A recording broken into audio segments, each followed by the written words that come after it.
বিগত ৫৪ বছর এমপিওভুক্ত শিক্ষকরা চরম বৈষম্যের শিকার। ১৯৮০ সাল থেকে সর্বপ্রথম জাতীয় বেতন স্কেলের আওতায় এসে এমপিওভুক্ত শিক্ষক কর্মচারীরা বিভিন্ন সময়ে ৫০% থেকে বেতন শুরু করে বর্তমানে ১০০% বেতন ভাতা সরকারি কোষাগার থেকে প্রদান করা হয়। কিন্তু দুঃখজনক হলেও সত্য, ৫৪ বছরে বৃদ্ধি পেয়ে শিক্ষকদের মাত্র ১,০০০ টাকা বাড়ি ভাড়া, ৫০০ টাকা চিকিৎসা ভাতা ও ৫০% উৎসব ভাতা প্রদান করা হয়। অন্যদিকে কর্মচারীরাও অনুরূপ সুযোগ সুবিধা পেয়ে থাকেন। এমপিওভুক্ত শিক্ষক কর্মচারীদের উৎসব ভাতা, বাড়ি ভাড়া ও চিকিৎসা ভাতা নিয়ে দস্তুর মতো বিগত ৫৪ বছরে তুগলকি কাণ্ড চলে আসছে। প্রিয় সাংবাদিক ভাইরা, ৫ই অক্টোবর আন্তর্জাতিক বিশ্ব শিক্ষক দিবসে সরকার থেকে ৫০০ টাকার বাড়ি ভাড়ার প্রজ্ঞাপন জারি করা হলো।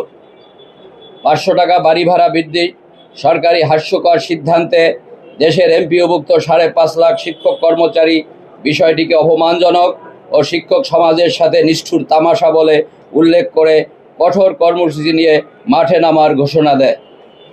জাতীয় শিক্ষক ফোরাম এদেশের সর্বশ্রেণীর শিক্ষকদের প্রতিনিধিত্বশীল একটি শিক্ষক সংগঠন হিসাবে ১২ অক্টোবর ২০২৫ এর পূর্ব থেকেই চলমান আন্দোলনের সাথে নৈতিক সমর্থন করে এবং সারা দেশে কর্মবিরতি অবস্থান সহ সকল কর্মসূচিতে সংহতি প্রকাশ করে আসছে।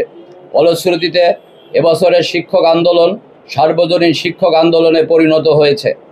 জাতীয় শিক্ষক ফোরাম মনে করে, বিশ্ব শিক্ষক দিবসের মতো একটি গুরুত্বপূর্ণ দিবসে অবিবেচনা প্রসূত ৫০০ টাকা বাড়ি ভাড়া বাড়ানোর প্রজ্ঞাপন শিক্ষক আন্দোলনকে উস্কে দিয়েছে। শিক্ষা প্রশাসনে ঘাপটি মেরে থাকা কিছু ফ্যাসিবাদের দোসর ও প্রেতাত্মা এখনও কলকাঠি নাড়ছে। রিমোট কন্ট্রোলের মাধ্যমে শিক্ষকদের আন্দোলনে ঠেলে দিয়ে দেশকে অস্থিতিশীল করার ষড়যন্ত্র করছে, এমন আশঙ্কাও জাতীয় শিক্ষক ফোরাম উড়িয়ে দিচ্ছে না। অন্তর্বর্তী সরকারকে বেকায়দায় ফেলতেই অত্যন্ত পরিকল্পিতভাবে হাস্যকর ঘোষণা দেওয়া হয়েছে। প্রিয় সাংবাদিক বন্ধুগণ, ৫৪ বছরের চলে আসা জঞ্জাল ও বৈষম্য দূরীকরণের লক্ষ্যে কোটা বিরোধী আন্দোলন শুরু হয়ে ২,০০০-এর অধিক ছাত্র জনতা শহীদ ও ৩০,০০০ মানুষ হাত পা চোখ হারিয়ে গণ অভ্যুত্থান সফল করেছে। ২৪-এর অভ্যুত্থানের মূল চেতনা ছিল দুর্নীতি, দুঃশাসন, জুলুম, অত্যাচার ও বৈষম্য চিরতরে বন্ধ হবে। সকল বৈষম্য দূরীভূত করতে ২০২৫-২৬ শিক্ষাবর্ষের বাজেটে শিক্ষা খাতে বরাদ্দ দেওয়া হয়েছে ৯৫,৬৪৪ কোটি টাকা। এমপিওভুক্ত শিক্ষক কর্মচারী আশা করেছিল নতুন বাজেটে একটি সুসংবাদ আসবে। সেটি হচ্ছে বাড়ি ভাড়া ২০% প্রদান করা হবে। অর্থ উপদেষ্টার বাজেট বক্তৃতার স্লোগান ছিল বৈষম্যহীন অর্থনৈতিক ব্যবস্থা গড়ার প্রত্যয়ে জাতীয় বাজেট। অর্থ উপদেষ্টার বাজেট বক্তৃতার ৯৫,৬৪৪ কোটি টাকা বরাদ্দ থেকে বিশেষভাবে বাড়ি ভাড়া ২০% প্রদান ছিল খুবই যৌক্তিক এবং শিক্ষক সংগঠনগুলোর শিক্ষক সমাজের দীর্ঘদিনের দাবি ছিল এটি। কিন্তু আমলাতান্ত্রিক জটিলতা সৃষ্টি করে শিক্ষকদের দীর্ঘদিনের প্রাণের যৌক্তিক দাবির সাথে তামাশা করা হয়েছে। শিক্ষা প্রশাসন শিক্ষকদের পিছনে ব্যয় করার চেয়ে প্রশিক্ষণ খাতে ব্যয় করতে স্বাচ্ছন্দ্য বোধ করেন, কেননা প্রশিক্ষণ খাত থেকে প্রত্যেকেরই নির্দিষ্ট হিস্সা বিদ্যমান থাকে। প্রকৃতপক্ষে আমরা মনে করি শিক্ষায় দুর্নীতি বন্ধ করতে পারলে সরকারি শিক্ষকদের ৪৫% বাড়ি ভাড়া দেওয়া সম্ভব। প্রিয় সাংবাদিক বন্ধুগণ, বিগত ১৬ বছর শিক্ষা ব্যবস্থায় এক মহা ধ্বংসযজ্ঞ চালানো হয়েছে।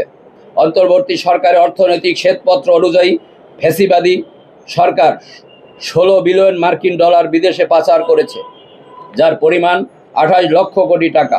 রিপোর্টে প্রকাশ, শুধুমাত্র শিক্ষা মন্ত্রণালয়ের দুর্নীতির অনিয়ম অপচয় রোধ করা সম্ভব হলে শুধু মাধ্যমিক শিক্ষা প্রতিষ্ঠান নয়, একযোগে দ্বাদশ শ্রেণী পর্যন্ত সকল শিক্ষা প্রতিষ্ঠান জাতীয়করণ করা সম্ভব। কিন্তু রাষ্ট্র পরিচালনায় সংশ্লিষ্টদের একান্ত সদিচ্ছা প্রয়োজন। প্রিয় সাংবাদিক বন্ধুগণ, শিক্ষাক্ষেত্রে বাংলাদেশের দুর্নীতি জগদ্দল পাথরের মতো চেপে আছে। বিগত ১৫ বছরের শিক্ষাবর্ষে ঘুরে ফিরে ৯২ জন কর্মকর্তা দায়িত্ব পালন করছেন বলে পত্রিকায় প্রকাশ। তারা সাবেক ৩ মন্ত্রীর ছত্রছায়ায় শত শত কোটি টাকার দুর্নীতি করেছে। এতদিন যারা ফ্যাসিবাদের সুবিধাভোগী ছিল তারা হয়ে উঠছেন বর্তমান সরকারের সুবিধাভোগী। শিক্ষাক্ষেত্রে দুর্নীতির কিছুটা খতিয়ান। এক, নৈতিকতা ধ্বংসকারী কারিকুলাম বাস্তবায়নের নামে প্রায় 200 কোটি টাকা রাষ্ট্রীয় অপচয় করা হয়েছে। মুজিব বর্ষ পালনের নামে সারা দেশে 10,000-এর বেশি মুরাল তথা ভাস্কর্য নির্মাণে অপচয় হয়েছিল 4,000 কোটি টাকা। শিক্ষকদের অবসর ও কল্যাণ ভাতার থেকে সাজু গং লোপাট করেছে 8,000 কোটি টাকা। বিগত 15 বছর যাবৎ শিক্ষা খাতে বরাদ্দের অর্ধেকের বেশি ব্যয় হয়েছে উন্নয়ন খাতে, ফলে দুর্নীতির মহোৎসবের সুযোগ সৃষ্টি হয়েছে। এছাড়াও শিশুদের হাতে বই তুলে দিতে গিয়ে নিম্নমানের কাগজে ছাপিয়ে কোটি কোটি টাকা লোপাটের অভিযোগ রয়েছে। দুর্নীতির মধ্যে উল্লেখযোগ্য হচ্ছে শিক্ষা বোর্ডের সার্টিফিকেট বাণিজ্য রয়েছে 5,000 টাকায় মার্কশিট বাণিজ্যের অভিযোগ। প্রতিবেদন অনুযায়ী মাধ্যমিক শিক্ষা প্রতিষ্ঠান এমপিওকরণ, ভর্তি ও নিয়োগ অনুমতি সহ বিভিন্ন কাজে 5,000 থেকে 15 লাখ টাকা পর্যন্ত ঘুষ দিতে হয়, যা এখনও অব্যাহত রয়েছে। প্রিয় সাংবাদিক বন্ধুগণ, বর্তমান অন্তর্বর্তী সরকার নতুন বাংলাদেশ বিনির্মাণে 11টি সংস্কার কমিশন গঠন করলেও শিক্ষা সংস্কার কমিশন গঠন করেনি, যা জাতির জন্য অত্যন্ত দুর্ভাগ্যজনক। জাতীয় শিক্ষক ফোরাম মনে করে শিক্ষা ব্যবস্থা যে দুর্নীতির জাতাকলে নিমজ্জিত, নিষ্পেষিত, ওখান থেকে দেশের শিক্ষা ব্যবস্থা বাঁচাতে হলে, আগামী প্রজন্মকে রক্ষা করতে হলে শিক্ষায় দুর্নীতি চিরতরে বন্ধ করতে হবে। শিক্ষায় দুর্নীতি বন্ধ করতে দুদকের মাধ্যমে শিক্ষা প্রশাসনের সকল স্তরের সম্পদের হিসাব নিতে হবে। সরকারি বেসরকারি মাধ্যমিক শিক্ষা প্রতিষ্ঠানের বৈষম্যের খতিয়ান। মাধ্যমিক পর্যায়ে সরকারি শিক্ষা প্রতিষ্ঠানের সংখ্যা 600টি, অথচ সরকারি শিক্ষা প্রতিষ্ঠানের শিক্ষকরা বাড়ি ভাড়া পান 45% এবং উৎসব ভাতা পান 100%। বেসরকারি মাধ্যমিক বিদ্যালয়ের সংখ্যা 20,960টি, অথচ বাড়ি ভাড়া পান মাত্র 1,000 টাকা এবং উৎসব ভাতা পান 50% এবং চিকিৎসা ভাতা পেয়ে থাকেন মাত্র 500 টাকা। প্রিয় সাংবাদিক বন্ধুগণ, শিক্ষাবর্ষের শেষ পর্যায়ে এসে শিক্ষক আন্দোলনে শিক্ষা ব্যবস্থা স্থবির হয়ে পড়েছে। সকল স্কুল কলেজ মাদ্রাসা আজ তালাবদ্ধ। সামনে নির্বাচনী পরীক্ষা, বার্ষিক পরীক্ষা। তদুপরি এবছরে 5ম ও 8ম শ্রেণীর বৃত্তি পরীক্ষার প্রজ্ঞাপন জারি হয়েছে। তাই সরকারের উচিত দ্রুত দাবি মেনে নিয়ে শিক্ষকদের শ্রেণীকক্ষে পাঠানোর ব্যবস্থা করা। নতুবা শিক্ষক আন্দোলন দীর্ঘায়িত হলে দেশের শিক্ষা ব্যবস্থা মুখ থুবড়ে পড়বে, তাতে শিক্ষার ক্ষতি কাটিয়ে ওঠা সম্ভব হবে না। অতএব এই অচলাবস্থা নিরসন করে শিক্ষক কর্মচারীদের বিদ্যালয়ে পাঠানোর ব্যবস্থা করতে জাতীয় শিক্ষক ফোরামের পক্ষ থেকে আমরা জোর দাবি জানাচ্ছি। বিশেষ করে আমরা মাননীয় প্রধান উপদেষ্টা ডক্টর মোহাম্মদ ইউনূস সাহেবের সরাসরি হস্তক্ষেপ কামনা করছি। জাতীয় শিক্ষক ফোরামের পক্ষ থেকে চলমান আন্দোলনের সকল কর্মসূচিতে সংহতি জানিয়ে আজকে 7 দফা দাবি পেশ করছি। 1, এমপিওভুক্ত শিক্ষকদেরকে নিঃশর্তভাবে 20% বাড়ি ভাড়া দিতে হবে। 2, 1,500 টাকা চিকিৎসা ভাতা দিতে হবে। 3, এমপিওভুক্ত শিক্ষক কর্মচারীদের 75% উৎসব ভাতা দিতে হবে।